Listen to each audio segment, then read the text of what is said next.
Daily. Taste the Daily. அவருக்கு ஏதாவது காயம் ஏற்பட்டிருக்குன்னு சொன்னாரா? இல்ல அதெல்லாம் ஒண்ணும் இல்ல, நல்லா தான் இருக்காங்க. நல்லா தான் இருக்காரா?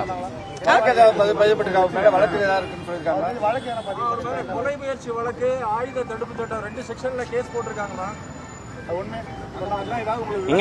அனுமதி பெற்ற துப்பாக்கிங்க எப்படிங்க இது பண்ண முடியும்? அனுமதி பெற்ற துப்பாக்கி ஒரு காவலாளியா நிக்கிறாரு, எப்படிங்க கொடுக்க முடியும்? இப்ப நான் ஒரு ஏடிஎம் பேங்க்ல ஒருத்தன் துப்பாக்கி வச்சுட்டு நின்னுட்டு இருக்கான், கொள்ளையடிக்க வரும்போது இது பண்ண மாட்டேனா? ஒரு காவலாளியா நிக்கிறான், கண்ணு வச்சிருக்கான், மிரட்டல் எதுவும் பண்ணவே இல்லையே. ஒரு கண்ணு வச்சு நிக்கிறது தப்பா இருக்கும், அனுமதி பெற்று நிக்கிறது வந்து தப்பா இருக்கும். எங்க அண்ணன் சீமான் வந்து உலக தலைவருங்க, அவருக்கு ஒரு பாதுகாப்புன்னு சொல்லி ஒரு கன்மேன் நிக்கிறாரு, வித் லைசன்ஸோட நிக்கிறாரு, எப்படிங்க தப்பாவும்? அது ஏதாவது கொலை மிரட்டல் பண்றாரா? நான் வந்து சுற்றுறேன்னு சொன்னாரா? 25 ஆண்டு காலத்துல எவ்வளவு ஒரு நேர்மையா உட்காந்து வந்திருக்காரு. அது இனிதான் சார் பாக்கணும். நன்றி.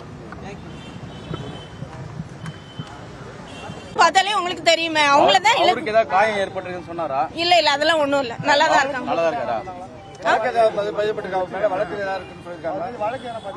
கொலை முயற்சி வழக்கு, ஆயுத தடுப்பு சட்டம் 2.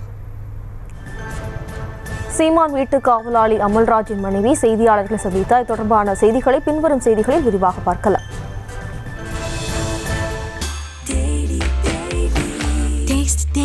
Taste the Daily.